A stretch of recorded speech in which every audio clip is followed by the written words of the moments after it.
Kelso from Sky News. You've made a commitment to 2.5% of GDP spent on defence, rising to 3%.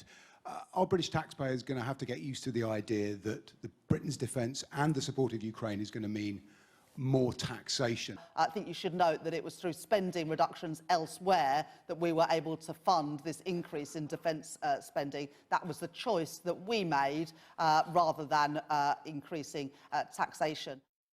Right, well, spending cuts, more spending cuts, they're going to come from welfare. You're comfortable with that? So I think, first off, today the OBR will write back to the Office for Budget Responsibility, will write back to the Treasury, and they will determine what those forecasts look like. And then there will be a process by which the government departments will have to work out where that spending... Let's put the process to one side. It's clear that she needs to find some extra money from somewhere, and she isn't going to increase taxes. She's pretty well ruled that out, and she's not going to borrow more money. So it is going to be more spending cuts, and they're going to come from welfare. The BBC News headline here, Chancellor earmarks billions in welfare cuts. Are you comfortable with that? So I think the choice is, what I'm not comfortable with is the increasingly uncertain world that we live in that has resulted in us having to make these choices. And we are going to have to make some choices, and they are going to come they're going to have to come from outside of defence, which will mean pressures on other departments. Right, well, the world's changed, Stephen. The world has changed. She has ruled out those two other options. So it's going to be cuts to welfare. The Conservatives thought they could find £12 billion a year out of welfare. It won't be as much as that, I wouldn't have thought. Do you understand? No, because I disagree with the premise of Calvin's argument and the argument that Rachel Reeves has made. These are the rules that the Labour Party has set upon itself. Of course we need to invest in defence. We're going to have to go much further and faster on 2.5% and indeed probably 3% and maybe even beyond, depending on how reliable Donald Trump is or otherwise. We look at what's happening in Germany, and this is a proposal that was put forward, I think, by Ed Balls as well, where you look at putting that investment in but sitting it outside of your fiscal rules. There are alternatives here, but the Labour Party don't want to. What they're going to do is punch down on the poorest in society in the exact same way that Rishi Sunak said on a podcast I was listening in the last 24 hours to. What is the difference right now between the Tories and the Labour Party? The German narrative is an interesting one because they have the ability to increase their debt to GDP as a result of managing their economy well over the last 20 or so years. We haven't. We have to recognise that we are at nearly 100% debt to GDP, and we are having to make some significant changes about the way certain government departments work to be able to recover the damage of 14 years. Well, 14 years or perhaps the budget that Rachel Reeves delivered in November, because I think the Office for Budget Responsibility will imply that the headroom that she had, nearly £10 billion, had gone after that budget before all of this unfolding on Ukraine. Let me introduce Dame Andrea Jenkins from Reform UK. Just before we move on, Kate, a spring statement. We were promised it would be one fiscal event a year, and that would have been the budget in the autumn, having followed the budget in last November. What's happened? Yeah, I mean, Rachel's always been very keen on this one fiscal statement a year, so that would suggest she only wants to tax rise in the autumn budget, which would not be in the spring statement. Can I say one thing on welfare while we're on the subject? What we've seen in this country, which we haven't seen in other European countries, is an absolute explosion in the number of people signed off work sick long term. It's a huge problem, and it's also a problem affecting a lot of people in their 20s. That is a betrayal to those people, because the longer you are off work, the lower your life expectancy, the worse your life prospects. You're off work for any amount of time, and it is likely to repeat itself over the course of your lifetime. The danger of letting people claim benefits without intervening and getting them back to work is you're basically killing them with kindness. And you do need to look at this welfare budget.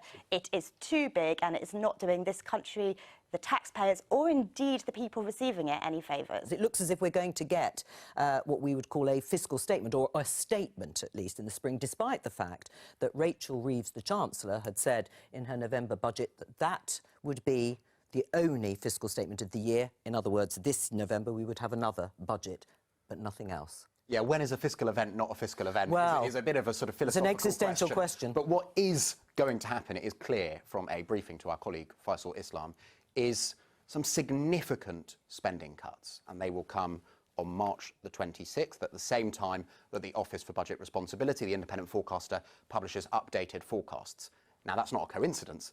The reason those spending cuts will come then is, as is made clear by this briefing to Faisal, that the Office for Budget Responsibility has told the Treasury that, as far as they're concerned, the headroom, that's the leeway, the £10 billion leeway, which they said in October at the time of the budget Rachel Reeves had against meeting her own self-imposed borrowing rules, the fiscal rules, has gone. Now, why has it gone is a very interesting political question. The government will say it's because of global uncertainty, global factors, persistent high inflation and so on. I suspect Richard and the Conservatives will say, well, hang on, borrowing costs were going up before President Trump entered the White House. There's an element of the ramifications from Rachel Reeves' budget there and some of the tax rises. That is going to be the big argument of the next few weeks, at least domestically. Right, well, what has happened to that nearly £10 billion worth of headroom? These things were happening before Donald Trump and the ongoing discussions about Ukraine. Well, the world is in a very different place to where it was in the budget last autumn. There's a new president of the United States. Tariffs will inevitably put pressure on inflation here. We're not immune to tariffs in other parts of the world, for example. So, you know, there is a different landscape from what was here in the autumn. Right, do you accept that? The world's changed. Not at all.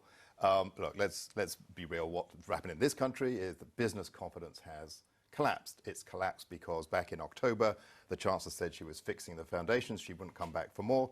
And in a few weeks' time, guess what? She's coming back for more. And the reason is that when she ramped up public spending, ramped up taxation, ramped up debt, she created business confidence. The jobs tax, the family farm tax, people aren't investing, people aren't hiring.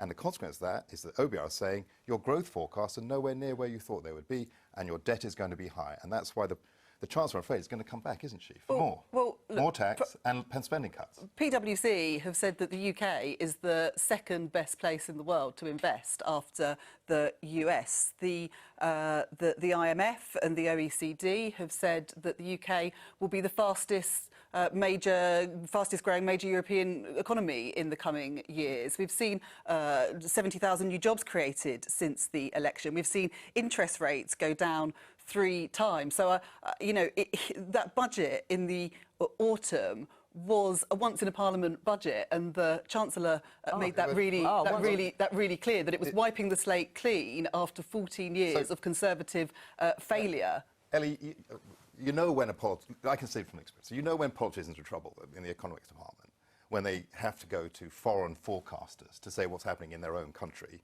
rather than Conservatives have never done that. No, I'm just saying from experience. Yeah.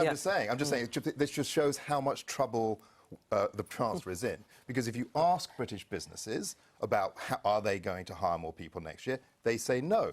Are they going to raise wages as fast as they plan to? They say no. The jobs tax and national insurance is killing that off. If you ask them, are they going to invest next year? They're not saying, oh, well, PwC last October said we were great, so now we're going to invest. No, they can say the forecasts of British economy are down because of the damage the Labour Chancellor did last October. And that's the truth. And that's why Rachel Reeves, having said she was going to come back for more, is going to come back for more. With the greatest of respect, Richard, I think you were Economic Secretary to the Treasury when Liz Truss had that mini budget that crushed the economy, sent interest rates spiralling, leaving families paying more in their mortgage each month, meaning that the country has to pay back more on its debt repayments. When we came into government, there was a £22 billion black hole in the economy. The budget in October wiped the slate clean. We're seeing record investment in our NHS, waiting lists down 4 months in a row because of the decisions that were taken at that budget. But they were hard decisions. And now you're going to be making more hard decisions. So why is Rachel Reeves, the Chancellor, coming back in March with a statement? What's she going to say? Well, I'm not going to speculate on what may or may not be in the statement in March. Well, I don't think that we know. We can show you the BBC headline referring to the story that Henry was just talking about. The Chancellor earmarks billions in welfare cuts. So you've cut the international aid budget, and that gives you £6 billion broadly, which will go into defence spending. Rightly so. Well, OK, I mean, not everyone in your party clearly agrees with that, but now you're going to come for welfare cuts. Are you comfortable with that?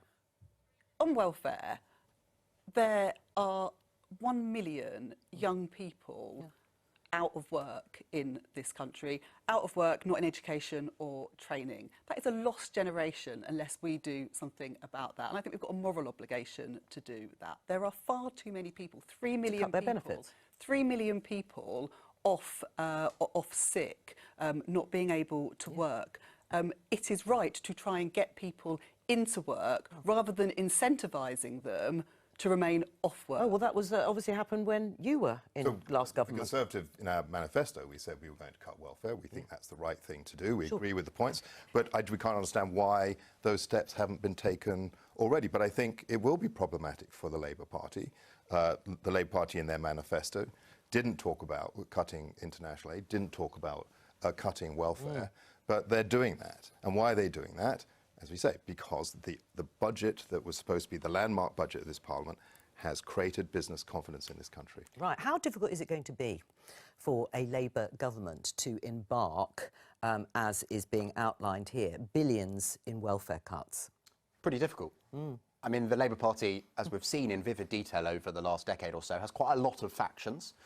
But I think what unites all of them is a passionate commitment to a generous welfare state. Now, there are majority, I'm sure, of Labour MPs who would agree with Ellie's argument that the more important point is that they are the Labour Party and that the most important thing is to find a way to get people into work, and that doesn't preclude having a safety net. But there are also, and I've spoken to many of them before they've even seen the government's proposals, who are really deeply concerned about making entitlements less generous, and that is not what they think a Labour government should do. And one thing worth noting, by the way, is this generation of Labour MPs, because the majority of Labour MPs came into Parliament in 2024.